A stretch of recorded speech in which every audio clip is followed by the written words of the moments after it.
Sejam bem-vindos, este é o Labour 2030, o podcast sobre os desafios laborais e legais em setores de atividade críticos. É uma parceria entre o Observador e a Law Academy, que este ano organiza a terceira edição do Congresso, precisamente com o nome Labour 2030. Neste episódio vamos falar de indústria. A nossa convidada é Cecília Meireles, secretária-geral executiva da ATIC, a Associação Portuguesa de Cimento, que se junta ao Nuno Cerejeira Namora e a mim, Paulo Ferreira. Sejam bem-vindos. É um gosto, Cecília, recebê-la aqui. E sugeria começar pela transformação das indústrias, caminho da sustentabilidade.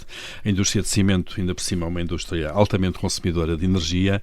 Isto não é uma opção, é uma obrigação. Essa transição está a ser feita ao ritmo que deve ser ou devíamos acelerá-la? Bom, boa tarde. Eu acho que ela está a ser feita ao ritmo que pode ser e que é um ritmo já muito acelerado. Em primeiro lugar, é importante perceber que esta transformação não começou agora. Esta transformação já começou há décadas, já desde o ano dos anos 90, que neste momento a indústria já investiu centenas de milhões de euros na sua descarbonização. E, portanto, o ritmo que está implícito nas metas europeias é um ritmo acelerado, porque estamos a falar da neutralidade carbónica total em 2050, é um ritmo acelerado, mas a indústria, só para que se veja, nós temos indústrias que ainda neste momento estão a fazer o seu roteiro de descarbonização. A indústria do cimento... Ainda estão no planeamento. Ainda estão no planeamento. Claro. A indústria do cimento já o fez em 2021 e já tinha feito muita coisa até essa altura. Portanto, vai a um passo bastante mais acelerado, porque obviamente também se percebe que é um setor absolutamente essencial, mas também exigente desse ponto de vista. E, portanto, claro, é mais complexo precisamente por ser muito intensivo em termos de consumo energético. É mais complexo por dois motivos. Primeiro, por ser intensivo do ponto de vista energético. Ele consome, de facto, muita energia, embora já esteja muito avançado do ponto de vista da substituição da energia de origem fóssil por outro tipo, e podemos falar de energias alternativas e de combustíveis alternativos, mas, para além disso, também tem aquilo que se chama emissões de processo, ou seja, a própria transformação do calcário origina emissões e isso, obviamente, é mais difícil de as eliminar. Claro, é preciso capturá-las. Exato, e tecnologias muito mais disruptivas do que noutros setores. Eu não queria inverter os papéis, Cecília, olá, bom dia, mas tinha essa curiosidade, que tipo de energias eram usadas no passado, o que é que estão a usar e para onde vamos? Basicamente, energia elétrica e energia térmica. Na utilização da energia térmica é que havia muito a utilização, e ainda há parcialmente a utilização de combustíveis fósseis. O que é que tem resultado de um investimento grande das últimas décadas da indústria? É a substituição deste combustível fóssil por combustíveis alternativos, que podem ser, para que se entenda, por exemplo, combustíveis derivados de resíduos, que é o quê? Nós, atualmente, temos resíduos que já não podem ser reciclados, já não têm nenhum destino alternativo e que acabariam, se não fosse a indústria cimenteira, acabariam num aterro, com todos os problemas que isso traz. Com a indústria cimenteira, eles sendo tratados e sendo secados e tendo um tratamento adequado, podem ser utilizados como combustível e entram no próprio processo fabril do cimento e substituem o combustível fóssil. Portanto, isto é uma boa maneira de explicar como é que se pode ser aqui mais eficiente do ponto de vista energético, por um lado, como é que se pode substituir o combustível fóssil por outro. E, em terceiro lugar, eu muitas vezes, estas conversas, elas são tidas com um jargão que eu diria que é muito técnico. E é bom que assim seja, porque conversas para especialistas são conversas para especialistas. Mas aqui também convém abrir há aqui uma coisa Exatamente. que é importante descomplicar, porque muitas vezes dizem-nos as metas europeias. É verdade, há metas, elas têm que ser cumpridas. Esta em particular é um problema para Portugal, porque está longe, muito longe do sítio em que devia estar no evitar a deposição em aterro, mas eu acho que toda a gente compreende isto. É de bom senso que se há alguma coisa que já não pode ser aproveitada para nada, se ela for depositada num sítio, isso é finito. Isso cria-nos problemas a todos nós. Ora, se há aqui uma indústria que pode transformar isso, incorporar isso no seu processo fabril, substituir um combustível e resolver esse problema com benefício para si, com benefício para a sociedade, com benefício para o ambiente, eu acho que toda a gente compreende isto, que é melhor aproveitar do que deitar fora. Sem dúvida, até porque dá uma outra vida ainda a esse E essa é uma das coisas que eu noto muito na área do ambiente, não diria do ambiente, da sustentabilidade, é que muitas vezes nós estamos a dizer com palavras novas coisas que que já se dizem há séculos, sem chamando-lhes nomes diferentes, mas a lógica acaba por não ser muito diferente. Se olharmos agora para o ponto de vista dos trabalhadores, do trabalho, o que é que esta mudança ou esta evolução está a significar ou vai significar ainda? Há aqui uma necessidade de novas capacidades e funções? Sem dúvida que há, e eu acho que isso é transversal a todos os setores industriais e em particular a esta indústria, certamente que sim. Em primeiro lugar, importa perceber, porque muitas vezes há aqui uma ideia de que nós estamos a falar na indústria do cimento de mão de obra pouco qualificada. Não é o caso. A indústria do cimento é uma indústria pesada, mas que implica precisão, implica rigor e sempre implicou, quer pelas temperaturas elevadas, quer pelas normas técnicas apertadas a que tem que obedecer o cimento que está a ser produzido. É uma indústria onde há laboratórios, sempre houve laboratórios e isso obviamente conduz-nos a mão de obra qualificada. À medida que, quer com questões de inteligência artificial, quer com a automatização dos processos, à medida que as coisas vão cada vez mais sendo feitas completamente ao milímetro e com todo o rigor, isso significa que cada vez mais nós temos que ter mão de obra qualificada. Se entrar numa sala de comandos de uma fábrica cimenteira vai perceber que estamos a falar de mão de obra qualificada. Se entrar num laboratório de testes vai perceber que estamos a falar de mão de obra qualificada e depois, à medida que nós queremos produzir a mesma coisa com cada vez menos energia, que estamos a falar, por exemplo, em cimentos de baixo carbono, quando estamos a falar em tecnologias disruptivas como a de captura de carbono, quando estamos a falar em impressão 3D para conseguir chegar ao mesmo resultado do ponto de vista da engenharia, utilizando menos cimento, ou menos betão, ou menos clinker, que é aquilo que é matéria-prima, que é a matéria-prima que claro, implica a emissão. Obviamente nós estamos cada vez mais a precisar de profissionais muito claro, qualificados. Isto obriga-nos, indo um pouco àqueles jargões que a Cecília referiu há pouco, que são conceitos antigos reempacotados com termos novos, então em inglês, melhor ainda, reskilling e upskilling, isto é, ensinar pessoas, treinar pessoas, dar-lhes formação para novas funções que elas não tinham e, no fundo, posicioná-las mais acima até na cadeia de valor. E sim, está em causa também neste caso. Isto é, há pessoas que vão ter que ter formação para outras áreas. Nuno? Sim, bem, antes de mais, eu acho que não devemos ter medo vamos admitir que estamos a passar por uma revolução. É mais uma, já passamos por muitas, não é? O Paulo, caricorosos, nós começamos a escrever uma máquina de escrever, não é? Eu por pouco. Falhei 1 ou 2 anos essa parte das relações. Mas eu ainda sou do tempo do Telex e, portanto, já passamos por várias revoluções e fomos-nos adaptando. Esses dois jargões da requalificação e do aperfeiçoamento sempre existiram ao longo dos séculos, não é? E quando foi da Revolução Industrial, toda a gente pensava que ia haver um desemprego brutal com aquela mole humana que tratava dos animais e das carroças. Depois vieram os mecânicos, vieram os pintores, vieram a indústria automóvel e, portanto, soubemos-nos adaptar. Com a revolução também da passagem da máquina de escrever, se quiser, para o software e para os computadores, deixamos de ter as datilógrafas e passamos a ter as secretárias. Os guarda-livros passaram a ser toques. Isto é requalificação, não é? Ou também o aperfeiçoamento. Portanto, acho que, por força da descarbonização e dessa transição energética justa, que gosta de usar esta adjetivação, transição energética justa, porque isto não pode ser feito contra, não pode ser feito por imposição, tem que ser feito com formação, com educação. E depois, se quiser, vamos falar dos sindicatos, vamos falar das universidades, das associações patronais, do papel de todas estas entidades nesta mudança do paradigma. Mas não pode ser feito contra os trabalhadores. Há de haver aqui alguns choques, há de haver algumas pequenas rupturas, mas eu acredito que nem vamos perder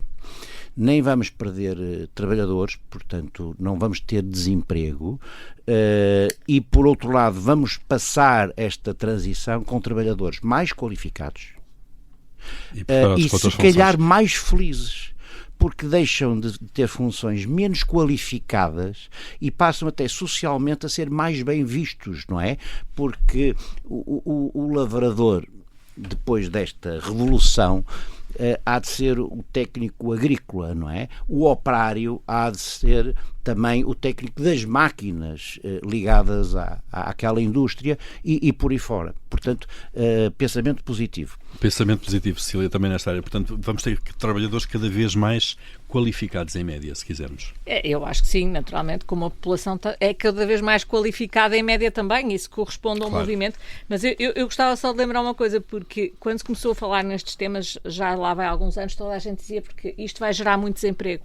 Eu, curiosamente, quando falo com empresas, e aqui não estou a falar apenas do setor do cimento, estou até sobretudo a pensar noutros setores, aquilo que eu ouço de empresários é dizerem-me que têm falta de mão de obra, que querem pessoas e que não conseguem encontrar pessoas. Ninguém me diz. Isto não quer dizer que não haja, obviamente, pessoas a passarem por uma transição e que não conseguem encontrar trabalho. Não é isso que eu estou a dizer. Estou a dizer que, olhando para o mercado de trabalho, hoje em dia, a falta de pessoas, quer com qualificações muito complexas, quer com poucas qualificações, é absolutamente generalizada. E, portanto, eu acho que esta economia e esta transição está a criar outras necessidades novas, e é evidente que elas vão ter que ser encontradas, não podem ser encontradas só nas novas gerações, também vão ter que ser encontradas em pessoas que se vão adaptar e encontrar esta formação, mas de uma maneira geral eu acho que não está a haver menos. Os postos de trabalho são diferentes, Exato. Não são menos, não é? Então, como disse, aquele anúncio do fim do trabalho quase é manifestamente exagerado, isto é, cada vez que há uma mudança tecnológica, diz é agora que o trabalho acaba. Agora voltamos a falar disso. É um bocadinho uma revolução industrial, não é? Também sem dúvida, claro.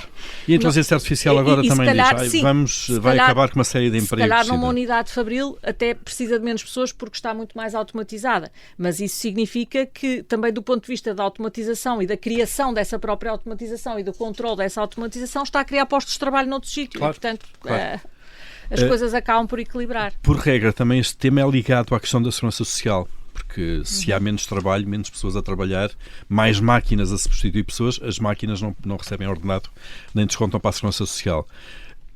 Sendo que o problema o sistema já tem, enfim, desequilíbrios a prazo que conhecemos, não é um novo problema isto, então, pelos vistos, mantendo-se o nível de emprego. Se calhar a resposta está na pergunta. Se calhar, claro. Sim, se calhar vamos começar. Nós temos uma tendência hoje em dia, pronto, para além do facto de ninguém que sair da universidade ou do ensino e querer uma profissão para a vida, todos os nossos filhos saltam de emprego em emprego, de profissão em profissão, e são várias coisas na vida, são freelancers, são recibos verdes, são empresários, são trabalhadores por conta da outra, trabalham numa praia, trabalham noutro país, portanto, vamos ter, a Segurança Social vai ter cada vez mais esta dificuldade de tributação dos salários e, portanto, o rendimento a que a Segurança Social está habituada vai diminuir. Com esta revolução que aqui vem, com a transição energética justa, acho que se vai agravar e, portanto, vamos ter mesmo que voltar a falar na tributação dos robôs ou falar na tributação do rendimento gerado pelos robôs. Ou então um sistema híbrido de tributação do salário, tributação, vamos chamar-lhe simplificamente, dos robôs e aumento de outros contributos, como o IRS e como o IRC ou do IVA, para conseguir sustentar a Segurança Social. Claro. Em termos no fundo, de formação, ligação com universidades, o sistema de ensino está a dar resposta a esta mudança de necessidades também de formação do mercado de trabalho, ou ainda há um desacerto entre aquilo que as empresas precisam e aquilo que o sistema de ensino lhes está a dar? Olha, eu acho que de uma forma geral está. Isto não significa que as empresas não precisam também de fazer o seu próprio esforço de formação. Agora, por exemplo, no setor do cimento, a realidade que eu tenho conhecido é uma realidade de um setor que está muito relacionado, sobretudo, com a investigação científica. Eu estou a pensar, por exemplo, no C5 Lab, que é um laboratório colaborativo, em que a ATIC, que é a associação de que eu sou secretária-geral, e a Associação do Cimento faz parte, como faz parte a Simpor e a Cécil, que são as nossas duas associadas, como faz parte o Instituto Superior Técnico e o LNEC. E trabalham todos em conjunto com investigadores, com 2 dezenas de investigadores que realizam estudos de investigação científica e da sua investigação académica, mas que são também úteis às próprias empresas. Estou-me a lembrar, por exemplo, de um estudo que foi feito que tem a ver com a utilização de RCDs, de resíduos de construção e demolição, e da utilização disso também no processo de fabricação Abril do Cimento. Mais uma vez, lá estamos na economia circular, e como se pode ter ciência, investigação e academia de uma maneira que seja útil para as empresas. Portanto, aquilo que eu encontro é um setor que está muito relacionado com a academia e em que há um funcionamento e que também é interessante, obviamente, para um académico e para um investigador científico poder ir fazer o trabalho de campo num ambiente de realidade. No terreno mesmo, no terreno, literalmente. Claro. E, portanto, isto é a minha realidade. Tenho a noção de que não é a realidade para vários setores, não é a realidade de todas as empresas, e às vezes também não é a tradição, tem que se dizer, da Academia Portuguesa. Mas neste caso, talvez também estejamos sempre a falar de... é aquilo que eu encontro. Não tenho tido essa queixa que, confesso, ouvi às vezes na minha vida passada, nesta realidade não a tenho encontrado. Claro, Nuno. As universidades têm que sair da Torre de Marfim, onde se encontram, algumas delas, e passar a apoiar as startups de base tecnológica, fomentar o pensamento crítico e o empreendedorismo verde. Eu dei aulas numa universidade em que havia um reitor que, para além de tudo o que faz um reitor, obrigava a que todas as propostas de teses de mestrado e doutoramento passassem por ele, e ele chumbava aquelas que dissessem que não tinham aplicabilidade prática, que nenhuma empresa ia pegar no produto do mestrado. Isto é um bocado, e ao Paulo, se quiser fazer um bocadinho a ponte do motivo que nos juntou aqui os três, o Labour 2030 é um bocadinho isso. A Lockheed Me foi uma associação privada que nasceu para fazer precisamente a ligação entre o mundo prático e a universidade. Nós vamos ter no Congresso da Alfândega mais de 3 dezenas de universidades de todo o mundo, brasileiras, espanholas, portuguesas, que aderiram, e vamos no 3º evento, e tem sido fabuloso ver a receptividade, a abertura, a ligação que se estabelece no dia-a-dia, não só nas conferências como nos coffee breaks, entre os reitores, entre os professores, entre os empresários, entre os académicos e o mundo real. E é para isso que existe a academia. Claro. A academia não existe por si, existe para o mundo real.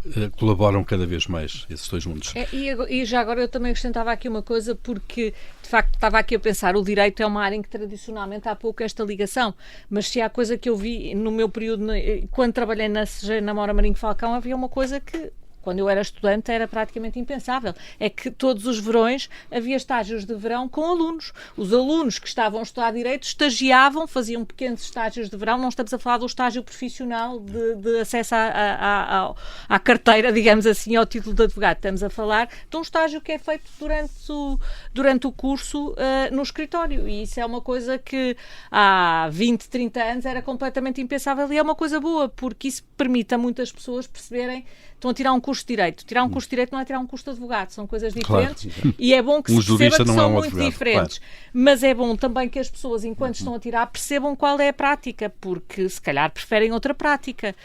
Mas se de todas as práticas possíveis não gostam de nenhuma, também se calhar convém repensar. E isto é importante, porque as coisas não são só teóricas, são também aquilo, a teoria é também aquilo que nós sabemos fazer com ela na nossa vida, não é? Sem dúvida. Neste caso na advocacia, como na indústria, como acabámos de falar. E foi uma boa forma também de terminar este nosso episódio do Labour 2030. Agradecemos a Cecília Meireles a disponibilidade para estar connosco. O Nuno Sergeira Namora voltará a juntar-se a nós num destes episódios. Este foi então mais um episódio do Labour 2030. É uma parceria entre o Observador e a Law Academy. Isto a propósito também do Congresso Labour 2030 que vai ocorrer em setembro no Porto, na Alfândega de Porto. Voltaremos proximamente com um novo tema, novo setor de atividade. Até lá.